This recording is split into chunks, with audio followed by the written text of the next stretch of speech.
ان الحمد للہ نحمده ونستعینه ونستغفره ونعوذ باللہ من شرور انفسنا ومن سیئات اعمالنا من يهده اللہ فلا مضل له ومن يضلل فلا هادي له وأشهد أن لا إله إلا الله وأشهد أن محمدا عبده ورسوله أما بعد فإن خير الحديث كتاب الله وخير الهدي هدي محمد صلى الله عليه وسلم وشر الأمور محدثاتها وكل محدثة بدعة وكل بدعة ضلالة وكل ضلالة في النار. قال الله تعالى في محكم تنزيله النبی اولیٰ بالمؤمنین من انفسہم. محترم بھائیو، عزیز بزرگوں اور دوستو، یہودی اور عیسائی یہ آپس میں بہت بڑے دشمن ہیں، یا یوں کہیں کہ بہت بڑے دشمن تھے. عیسیٰ علیہ السلام کو جو تکلیفیں آئی ہیں وہ انہی کی وجہ سے آئی. ہمارا عقیدہ تو یہ ہے کہ عیسیٰ علیہ السلام کو اللہ تعالیٰ نے بحفاظت بچایا، اٹھایا اور آسمان پہ لے گئے. اللہ فرماتے ہیں بر رفعہ اللہ الیہ، اللہ نے تو ان کو بحفاظت اور صحیح سلامت وہاں سے نکال لیا، بچا لیا اور آسمانوں پہ لے گیا. یہودیوں کا عقیدہ یہ ہے کہ انہوں نے معاذ اللہ عیسیٰ علیہ السلام کو پھانسی دلوائی، اور عیسائی بھی ہزاروں سال تک، تقریباً 1800-1900 سال تک یہی کہتے رہے. پھر عیسیٰ علیہ السلام کی والدہ محترمہ بی بی مریم طاہرہ عفیفہ رضی اللہ تعالی عنہا، ان کے بارے میں بڑی بےہودہ باتیں کی انہوں نے. وَبِكُفْرِهِمْ وَقَوْلِهِمْ عَلَى مَرْيَمَ بُهْتَانًا عَظِيمًا. اللہ فرماتے ہیں کہ ان یہودیوں کا ایک کفر یہ بھی تھا کہ انہوں نے نبی کی ماں کے اوپر غلط قسم کے الزامات لگائے، ان کے اوپر گھٹیا الزامات لگائے. آپ جانتے ہیں شرم آتی ہے وہ بات کہتے ہوئے، جس کا ایک فطری نتیجہ یہ تھا جب روم کا بادشاہ قسطنطین مسلمان ہوا، عیسائی ہوا، اس کا ایک فطری نتیجہ یہ ہوا اب عیسائیوں کو موقع مل گیا. وہ کئی سالوں سے، دہائیوں سے یہودیوں کی وجہ سے مارے کھا رہے تھے، تڑپ رہے تھے، اور نفرت بھی تھی ان کے اندر ان کے بارے میں. اب اس دور کے اندر بادشاہ کا مذہب ریاست کا مذہب ہوتا تھا کہ بادشاہ جس مذہب کو اختیار کر لیتا ساری رعایا کا وہی مذہب ہوتا. جیسے آپ یوں سمجھیے اسلامی تاریخ میں جس فقہ کا بادشاہ آیا اس نے وہی فقہ اپنے ملک میں نافذ کر دی. بر صغیر کے حکمران اور ترکی کے حکمران حنفی تھے، انہیں فقہ حنفی کو نافذ کر دیا. اس طرح کتنے، صلاح الدین ایوبی شافعی تھا، اس نے شافعیت کو نافذ کر دیا اور لوگ اس کو مانتے تھے. تو وہ قسطنطین جب عیسائی ہوا پھر اس کے بعد تقریباً 1800 سال تک یہودیوں نے عیسائیوں کی وجہ سے بڑی تکلیفیں برداشت کی، بہت زیادہ ذلت آمیز زندگی گزاری ہے۔ اس پورے عرصے میں مسلمان اسلام کے آنے کے بعد اگر کہیں پر یہودیوں کو عزت ملی ہے یا ذلت کی زندگی نہیں ملی تو وہ مسلمانوں کے علاقے تھے یا افریقہ کے علاقے تھے۔ اب یہاں سوچنے کی بات یہ ہے کہ یہ کیا بن گئی آپس میں، یہ 1800 سال تک دشمنیاں، لڑائی جھگڑے، قتل و غارت،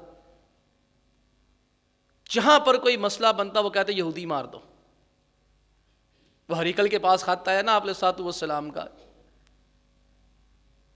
وہ خط پڑھ کے وہ پریشان ہو گیا۔ عالم دین بھی تھا، تورات انجیل جانتا تھا، وہ سمجھ گیا کہ اب ایک نئے نبی کی آمد کا وقت ہے۔ اتفاق یہ ہے کہ اس خط کے آنے سے پہلے وہ ایک خواب دیکھ چکا تھا، جس خواب کے اندر اسے اچھی بات نظر نہیں آئی۔ اسے یہی محسوس ہوا جیسے میری حکومت مجھ سے چھین رہی ہے، کوئی چھین رہا ہے۔ اس نے فوری طور پر کہا کہ ہمارے علاقوں میں جتنے یہودی سارے قتل کر دو۔ ان کو پتا تھا جب بھی فتنہ فساد ہوتا یہودیوں کے سوا کرتا کوئی نہیں ہے۔ اب اتنی دشمنی، اتنی جنگیں، قتل و غارت۔ اب آپ دیکھیں یہودیوں کے سب سے بڑے پشت پناہ وہ عیسائی ہیں۔ یہودی بحیثیت یہودی دنیا میں کچھ نہیں ہے۔ 1,30,00,000 سارے ہیں، 1 کروڑ تو ڈر کے مارے فلسطین نہیں آ رہا، وہ ترلے کر رہے ہیں کہ آ جائیں۔ 30 لاکھ یہودی صرف اسرائیل اور فلسطین کے علاقوں میں ہے، باقی آنے کے لیے قطعاً تیار نہیں، کہتے ہم نے نہیں آنا۔ اب ایسی کیا بات بن پڑ گئی کہ بھائی یہودیوں کو خطرہ ہے، اگر کوئی مسلمان بحری علاقوں سے حملہ کر دیں گے، سمندری علاقوں سے حملہ کریں گے تو امریکہ کے جو بحری بیڑے ہیں وہ وہاں پہ تحفظ کے لیے پہلے سے موجود ہیں۔ اگر زمینی کارروائی کریں گے تو مصر کے علاوہ کوئی رستہ نہیں ہے، مصر دیتا نہیں ہے۔ اگر فضائی کارروائی کریں گے تو عرب ریاستیں ہیں، شام ہے، لبنان ہے، اردن ہے، عراق ہے، ان علاقوں سے گزر کر ہی تو آگے اسرائیل تک پہنچا جا سکتا ہے نا، راستے میں تو یہی سارے آتے ہیں۔ برطانیہ نے وہاں پہ اپنے جٹ طیارے کھڑے کر دیے۔ یہ کیا ایک معمہ سا ہوا، کیا مسئلہ ہوا کہ یہودی اور عیسائی ایک ہو گئے۔ اصل میں بات یوں بنی ہے کہ انہوں نے ان کے اندر سے عیسائیت کو ختم کیا۔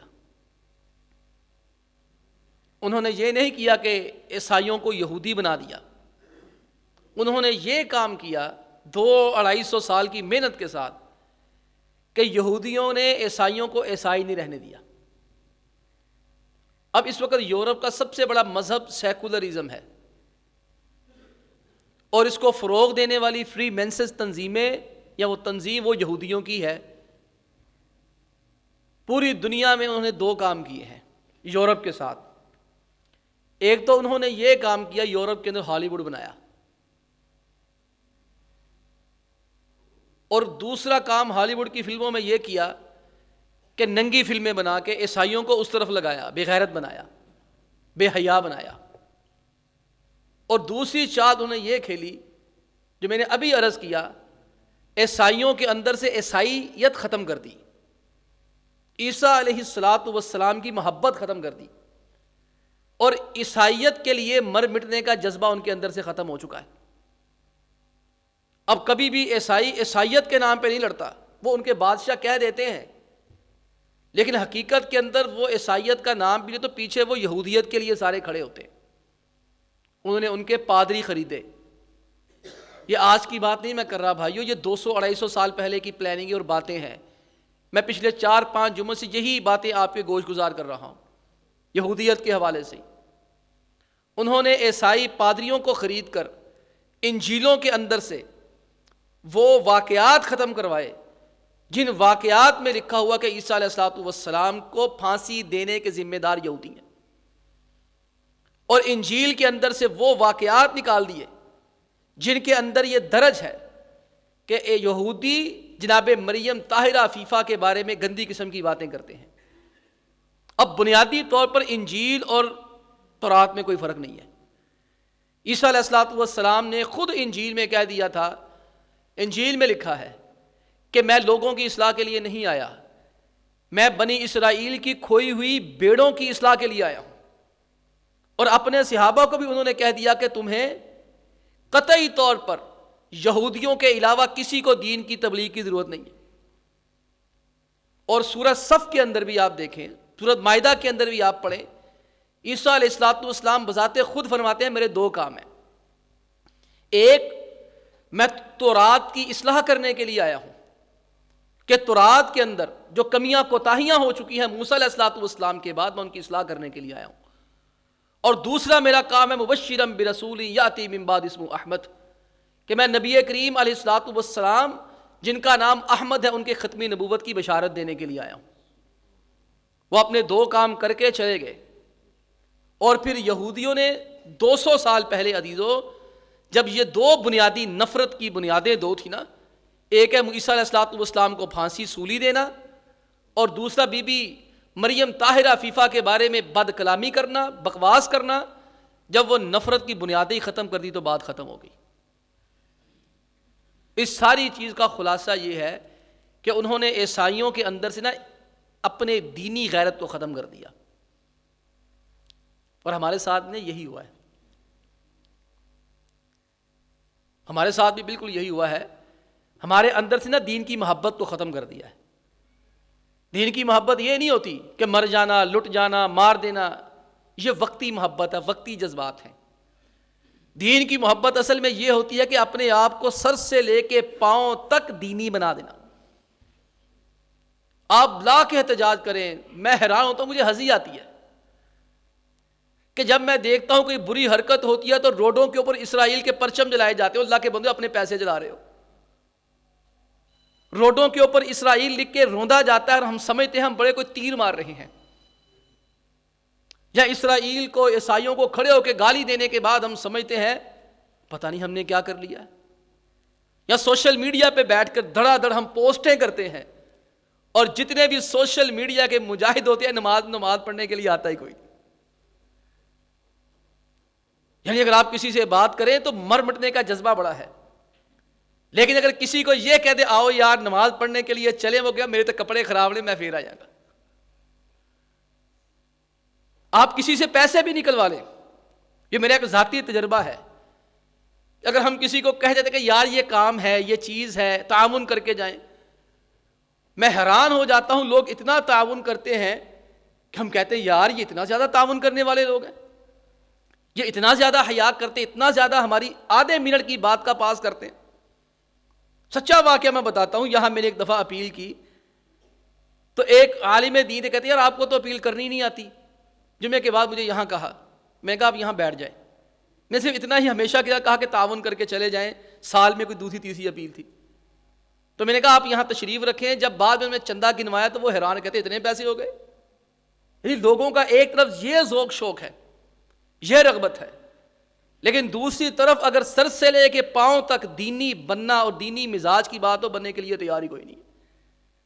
یہ ہمارے ساتھ بھی گیم کھیلی گئی ہے، ہمارے ساتھ بھی ہوا ہے۔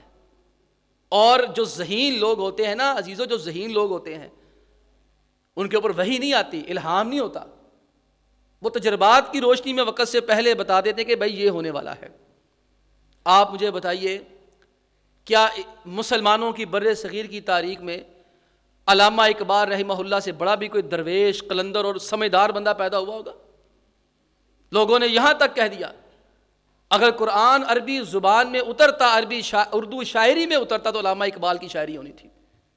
اس نے قرآن کی تفسیر کی، قرآن کی تشریح کی، قوم کو جگایا، اپنے کلام کی بدولت آج بھی اللہ کے فضل سے وہ لوگوں کے دلوں میں زندہ ہے۔ علامہ اقبال کے ساتھ ایک بہت بڑا حادثہ ہو گیا، ہمارے ساتھ ایک بہت بڑا حادثہ ہو گیا کہ علامہ اقبال کے اردو شعر بہت کم ہیں۔ علامہ اقبال کے جو فارسی شعر ہے، اصل کلام اقبال تو وہ ہے۔ اقبال کی آئیڈیالوجی، اقبال کا ذہن، اقبال کی سوچ، اقبال چاہتا کیا ہے، قوم کیسی چاہتا تھا، اردو شاعری کے اندر بھی آپ کو ملے گی۔ لیکن اس کے لیے آپ کو جا کے زبور عجم دیکھنی پڑے گی. یہ بانگ درا، ضرب کلیم، یہ تو بڑی بچوں کے لیے آسان سی کتابیں. اقبال آخری عمر میں آ کے بہت آسان ہو گئے تھے کہ فارسی پڑھنے والے کوئی نہیں رہے. پھر انہوں نے اردو میں شاعری شروع کر دی کہ اب اردو ہے چلو اردو میں کر دیتے ہیں. تو اقبال کا جو فارسی کلام ہے نا، وہ اصل میں بچوں کو، نئی نسل کو، علماء کو، طلباء کو، تاجروں کو پڑھایا جائے اور ان کو پتہ چلے اقبال اصل میں ہے کیا اور کتنی گہری باتیں کر گیا ہے. اقبال کی کتاب ہے ضرب کلیم، شاید یا کوئی اور بھی ہو سکتی ہے. اس میں علامہ اقبال رحمہ اللہ نے ایک نظم لکھی ہے، ابلیس کا فرمان اپنے سیاسی فرزندوں کے نام. ایک اس میں ابلیس کی شورا، وہ بھی پڑھنے والی ہے بانگ درا میں، اور ضرب کلیم میں ہے ابلیس کا فرمان اپنے سیاسی فرزندوں کے نام. کہ شیطان نے ایک مجلس لگائی، وہاں اس نے دنیا جہاں کے سیاستدان اکٹھے کیے، اور دنیا جہاں کے یورپ کے سیاستدان اکٹھے کر کے، یہودی عیسائی سیاستدان اکٹھے کر کے ان کو بتایا کہ تم نے مسلمانوں کے ساتھ کرنا کیا ہے اور اس کو مارنا کیسے ہے. جو میں نے بات کہی نا، عیسائیت کس طرح مری، ناپید ہوئی، غیرت مری ان کی. آج عیسیٰ علیہ السلام کی توہین ہو، عیسائیوں کو غصہ کوئی نہیں آتا. ان پہ فلمیں بنتی ہیں، ان کی والدہ گرامی پہ فلمیں بنتی ہیں، ان کو کچھ بھی نہیں ہوتا. ہمارے اندر بھی یہ کام آ گیا ہے. کتنے دینی معاملات ہیں ہمارے سامنے، دین کی دجیاں بکھیری جاتی ہیں، اور بسا اوقات بکھیرنے والے ہم بھی ہوتے ہیں، ہمیں کچھ بھی نہیں ہوتا. جس طرح انہوں نے عیسائیوں کے دلوں سے عیسیٰ علیہ السلام کی محبت، حقیقی محبت ختم کر دی. باطونی محبت کی بات میں نہیں کر رہا، جو 12 ربیع الاول کے پاس ہمیں جا کے آتی ہے 2-3 دن کے لیے، میں اس کی بات نہیں کر رہا. وہ محبت جو 355 دن تک مسلمان کو دین سے جوڑے رکھتی ہے. وہ انہوں نے نبی کریم علیہ السلام کی نا جو دین کی محبت تھی، آپ علیہ السلام کی حقیقی محبت تھی، عزیزوں وہ ہمارے دلوں سے ختم کر دی. وہ اقبال کے اشعار سنیں کیسے اس نے پلاننگ کی کہ مشرقی مسلمان کو کیسے پکڑنا ہے، عرب کے مسلمان کو کیسے پکڑنا ہے، بر صغیر کے مسلمان کو کیسے قابو کرنا ہے، اور افغانیوں کو کیسے قابو کرنا ہے. آپ سن کے سوچے ہمارے ساتھ وہ ہو رہا کہ نہیں ہو رہا. وہ فاقہ کش کہ موت سے ڈرتا نہیں ذرا، روح محمد اس کے بدن سے نکال دو. کہ وہ فاقہ کش مسلمان جس کو موت تک کا ڈر نہیں ہوتا، اس کو موت کی پرواہ بھی نہیں ہوتی، نبی کریم علیہ السلام کی محبت اس کے دل سے نکال دو، دین کی محبت اس کے دل سے نکالو. افغانیوں کی غیرت دین کا ہے یہ علاج، ملا کو ان کے کوہ و دمن سے نکال دو. افغانی بڑے غیرت مند ہیں، بڑے شجاع ہیں، بڑے ہمت والے ہیں. کہیں جا کر ملاؤں کی طالبان کی حکومت بنی تھی، پوری دنیا کی فوجیں، پوری دنیا کی طاقتیں افغانستان پہ حملہ کرنے کے لیے آ گئی. کیوں؟ اللہ کے بندو، ابلیس نے ان کو یہ پیغام پہنچا دیا تھا، اقبال نے بتا دیا تھا، افغانیوں کی غیرت دین کا ہے یہ علاج، ملا کو ان کے کوہ و دمن سے نکال دو. وہ 10 15 20 سال تک نیٹو، بڑے بڑے ممالک کس لیے آئے تھے؟ کسی طرح سے یہاں کے ملا کو یہاں سے نکالو. وہاں کنسرٹ بھی ہوئے، چرس گانجا بھی چلا، افغانی قوم پھر دوبارہ اسی نہج پہ آ گئی. وہ الگ بات ہے کہ اللہ کی اپنی حکمتیں، ان کی اپنی پالیسیاں، نکال سکے یا نہیں نکال سکے یہ اور بات ہے. لیکن اقبال نے جو 125 سال پہلے کہا تھا نا، 100 سال پہلے، افغانیوں کی غیرت دی کا ہے یہ علاج، ملا کو ان کے کوہ و دمن سے نکال دو. اور عرب کے لوگوں کا، مڈل ایسٹ کا کیا کرنا ہے؟ یہ عرب امارات کا، یہ بحرین کا، یہ یمن کا، یہ سعودی عرب کا، یہ عراق کا، یہ شام کا، لبنان کا، عراق کا، ان کا کیا کرنا ہے؟ فکر عرب کو دے کے فرنگی تخیلات، اسلام کو حجاز و یمن سے نکال دو. ہمارے پاس یہ بے حیائی کے سامان اب آئے ہیں، ہمارے پاس یہ تعیشات کے سامان اب آئے ہیں، لیکن عرب ریاستوں کے اندر 50 سال پہلے یہ بے حیائیاں عروج پہ پہنچ چکی ہیں. آج دنیا عیاشی کے لیے، فحاشی کے لیے، بے غیرتی کے لیے امریکہ کا رخ کرتی ہے، دبئی کا رخ بھی جا کے کرتی ہے، بحرین کا بھی کرتی ہے، قطر کا بھی کرتی ہے. کس لیے؟ ہم یہاں روتے ہیں، چیختے چلاتے ہیں، سوالات کرتے ہیں، یہ عراق کیوں نہیں بولتا، لبنان کیوں نہیں اٹھتا، شام کیوں نہیں اٹھتا، سعودی عرب کیوں نہیں بولتا، یہ یمن، قطر، بحرین، عرب امارات یہ کیوں نہیں اٹھتے؟ اللہ کے بندو، اقبال نے ان کا علاج بتایا تھا، فکر عرب کو دے کے فرنگی تخیلات.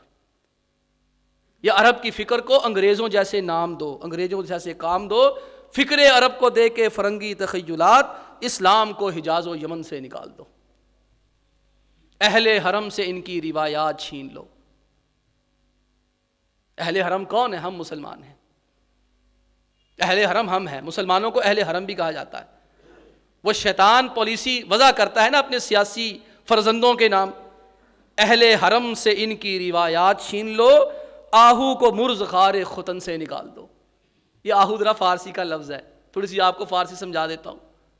آہو کہتے ہیں ہرن کو، مرغزار یہ قازقستان وغیرہ آذربائیجان کی جانب کچھ علاقے ہیں۔ مرغزار ختن فارسی زبان میں کہا جاتا ہے مرغزار ختن، یہ آہو خاص قسم کا ہرن ہے جس کی ناف سے مشک نکلتا ہے، عنبر نکلتا ہے، اور وہ اپنی خوشبو کے حصول کے لیے مرغزار ختن جو علاقے ہیں آذربائیجان کے وہاں پلتی ہے، وہاں وہ اپنا پھل پھول کھاتی ہے تو مشک پیدا ہوتی ہے، کستوری اس کی ناف سے نکلتی ہے۔ اقبال کہتا ہے اہل حرم سے ان کی روایات چھین لو، آہو کو مرز غار ختن سے نکال دو، کہ وہ جو آذربائیجان کے علاقوں میں جو ہرن گھومتا ہے، پھول سونگھتا ہے، پھول چوستا ہے، اس کے بدن سے پھر مشک اور خوشبو نکلتی ہے، اس ہرن کو وہاں سے نکال دو۔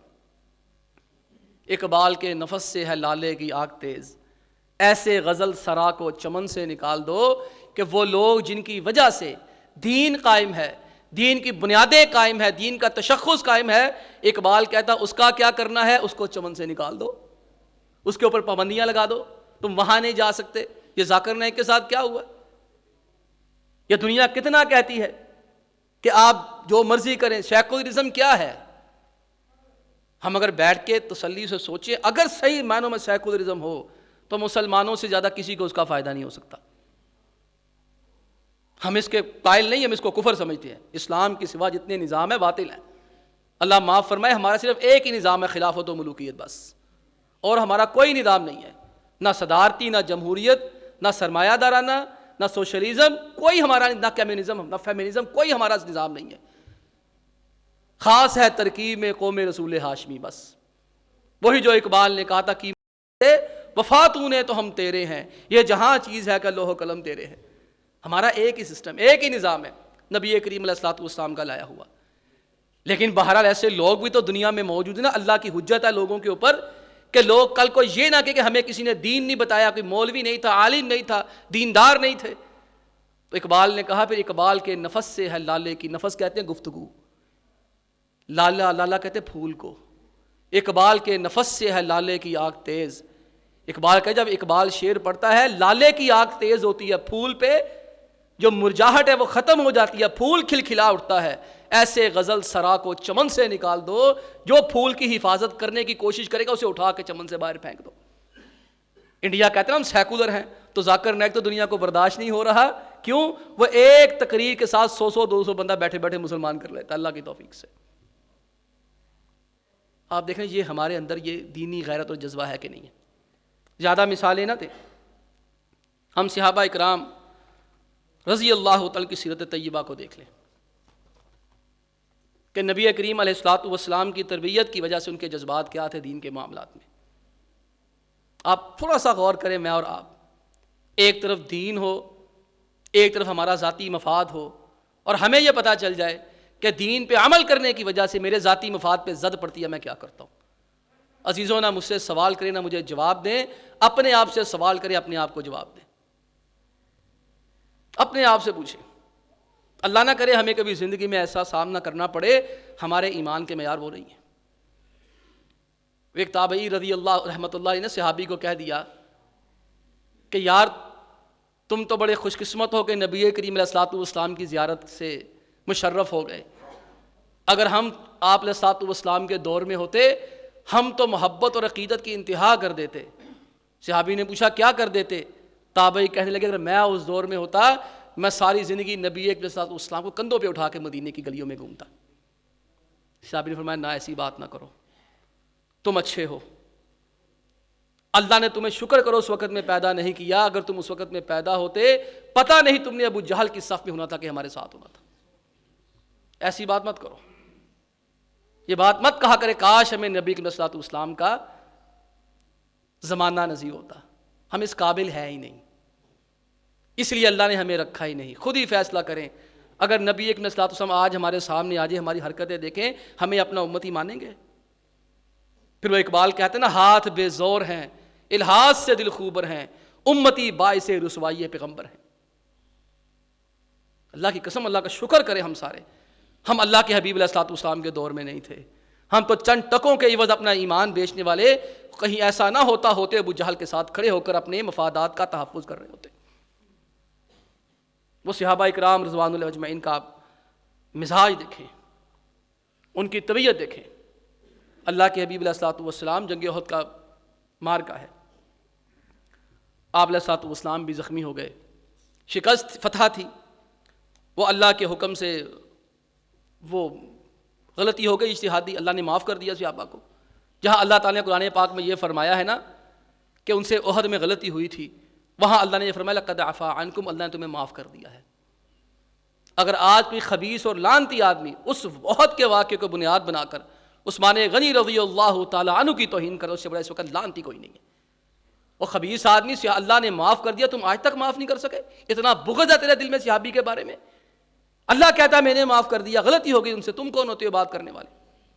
70 صحابہ اکرام رضوان اللہ مجمعین شہید ہو گئے، امیر حمزہ رضی اللہ تعالیٰ بھی شہادت کے عہدے پہ فائد ہو گئے۔ فتح تھی، دنیاوی طور پر شکست میں بدل گئی۔ دنیاوی طور پر مسلمان کا کسی بھی حال میں نقصان کوئی نہیں ہوتا، وہ نہ بھی جیتے تو کوئی ٹینشن کی بات نہیں ہے، کیونکہ اس کا مقصد جیتنا نہیں ہوتا، اس کا مقصد اللہ کی رضا ہوتا ہے۔ وہ اللہ کی رضا ہار کے مل جائے یا جیت کے مل جائے، کوئی ٹینشن کی بات نہیں۔ وہ صحابی ہوئے شہید ہونے لگے، پیچھے سے کسی نے آگے نیزہ مار دیا، وہ اس کے سینے کے آر پار ہو گیا، وہ نیزہ مارنے والا مسلمان ہو گیا۔ اس سے کسی نے پوچھا مسلمان کس لیے ہوئے؟ کہتے یار میں نے اس کے جب نیزہ پیچھے آ کے مارا تو میں تھا کہ یہ چیخے گا چلائے گا جیسے ہم چیختے چلاتے ہیں، اس نے اپنا ہاتھ اپنے خون سے رنگا، چہرے پہ لگا کے کہتا فزت ورب الکعبہ، رب کعبہ کی قسم میں کامیاب ہو گیا۔ میں بڑا پریشان، میں بڑا حیران، میں نے اس کو مار دیا ہے، یہ کہتا میں کامیاب ہو گیا۔ اللہ تعالیٰ نے اس صحابی سے خود بات کی، اور اللہ نے پوچھا ان صحابہ سے کوئی فرمائش؟ صحابہ نے فرمایا یا اللہ نبی کو جا کے اتنا بتا دینا ہم تجھ سے راضی ہو گئے، تو ہم سے راضی ہو گئے۔ وہ بندہ مسلمان ہو گیا۔ مسلمان کسی حال میں بھی نقصان میں نہیں ہوتا، کوئی ٹینشن کی بات نہیں ہے، وہ جیتے پھر بھی اس کا فائدہ، وہ دنیاوی اعتبار سے شکست کھائے پھر بھی اس کا فائدہ۔ لیکن جو صحابہ کا طرز عمل دیکھیں اور اپنا طرز عمل ہم دیکھیں، یہ سعد بن ربیع رضی اللہ تعالی عنہ ہمہ وقت آپ علیہ الصلوۃ والسلام کے ساتھ رہتے تھے، خاص الخاص صحابہ میں سے رضی اللہ تعالی عنہ۔ جب جنگ احد ہوئی، آپ علیہ الصلوۃ والسلام زخمی ہوئے، 70 صحابہ شہید ہوئے، تو آپ علیہ الصلوۃ والسلام نے صحابہ سے پوچھا یار وہ من یاتینی بخبر سعد بن ربیع الانصاری، وہ سعد بن ربیع انصاری کدھر ہے؟ اس کو تلاش کرو، وہ کدھر ہے؟ ایک صحابی کو بھیج کر کہا اس سے جا کے اس کا حال پوچھنا اور اسے کہنا کہ نبی اکرم علیہ الصلوۃ والسلام آپ کی حالت دریافت کر رہے ہیں۔ وہ صحابی کہتے ہیں میں نے دیکھا ایک سعد بن ربیع شہید ہونے کے قریب تھے، بالکل آخری سانسیں چل رہی تھی، اور میں نے جا کر کہہ دیا اللہ کے نبی علیہ الصلوۃ والسلام پوچھیں طبیعت کیسی ہے؟ کہنے لگے طبیعت تو بس آخر پہ ہے، اب جانے کا وقت قریب ہی لگ رہا ہے، یہ دیکھو میرا پورا جسم زخموں سے چور ہو چکا ہے، اٹھنے کی ہمت نہیں ہے، زبان ہلانے کی سکت ہے۔ اللہ کے نبی علیہ الصلوۃ والسلام کو 2 میرے کام کر دینا، ایک پیغام نبی اکرم علیہ الصلوۃ والسلام کو جا کر دینا کہ اللہ کے نبی علیہ السلام میں نے پیٹھ نہیں دکھائی، میں کھڑا رہا میدان میں، اور میں نے مرنے سے پہلے کئی کے لاشیں گرا دیے ہیں، اور دوسری بات میری قوم کو جا کے بتانا اگر تمہارے ہوتے ہوئے نبی کریم علیہ الصلوۃ والسلام کو کچھ ہو گیا اللہ نے تمہیں معاف نہیں کرنا۔ یہ صحابہ کا ایمان۔ میں اور آپ سوچیں کہ میرے اور آپ کے ہوتے ہوئے دین کو سارا کچھ ہوتا ہے، ہمیں کچھ ہوتا ہے؟ ہمیں کبھی کچھ نہیں ہوتا، ہمیں کبھی غصہ نہیں آتا۔ میں یہ نہیں کہتا آپ لڑیں آپ جھگڑیں، آپ وہاں اپنی ناراضگی کا اظہار تو کر سکتے ہیں، یار یہ ٹھیک نہیں ہو رہا، آپ کیوں کر رہے ہیں ایسا؟ یا کم از کم اتنی بھی ہمت نہیں میرے اندر، اتنی جرت میرے اندر نہیں، اور یار کم از کم میں اس مجلس کا بائیکاٹ ہی کر کے آ جاؤں۔ یہ میں صرف ایک صحابی رضی اللہ تعالیٰ عنہ کی مثال دی ہے، صرف ایک صحابی کی. اور آخر میں صرف اشارہ کرتا ہوں وہ جنگ حنین کے بعد بڑا مال و غنیمت آیا، کبھی ایسا مال غنیمت آیا ہی نہیں تھا. آپ نے سارا مکے والوں کو دے دیا. چہم گوئیاں ہوئیں کہ شاید اللہ کے نبی علیہ الصلوۃ والسلام میں چھوڑ کے جانا چاہتے ہیں. دیکھو سارا مال تو اپنے رشتہ داروں کو، دوستوں کو دے دیا، مکے والوں کو دے دیا، سانو دیتا ہی کچھ نہیں. آپ علیہ الصلوۃ والسلام کو پتہ چلا، ان کی میٹنگ کی، ان کو بلایا اور بلا کر کہا اللہ کے بندو مجھے یہ بات بتاؤ تم مجھے کہ لوگ اپنے گھروں میں کوئی بکریاں لے کے جا رہا ہے، کوئی گائے لے کے جا رہا ہے، کوئی سونا چاندی لے کے جا رہا ہے، یہ اچھا ہے یا تم اچھے ہو جو اپنا ساتھ نبی کریم صلی اللہ علیہ وسلم کو لے کے جا رہے ہو کہ تمہارے ساتھ تو میں جا رہا ہوں. صحابہ نے کہا یہ صحیح ہے، یعنی کہ پوری دنیا کی دولت ایک طرف، اور جب یہ سنا کہ اللہ کے نبی علیہ الصلوۃ والسلام ہمارے ساتھ مدینہ جا رہے ہیں، ہمارے ساتھ رہ رہے ہیں، سارے صحابہ نے کہا رضینا، ہم اس پہ راضی ہیں، یہ صحیح ہے. اور میں اور آپ سوچوں ذرا سا مفاد ہوتا ہے دین کا، کیا کرتے ہیں. بہت مشکل ہے اس دور میں دین پہ عمل کرنا، سمجھ آتی ہے. اللہ ہمیں عمل کرنے کی توفیق عطا فرمائے. وآخر دعوانا ان الحمد للہ رب العالمین.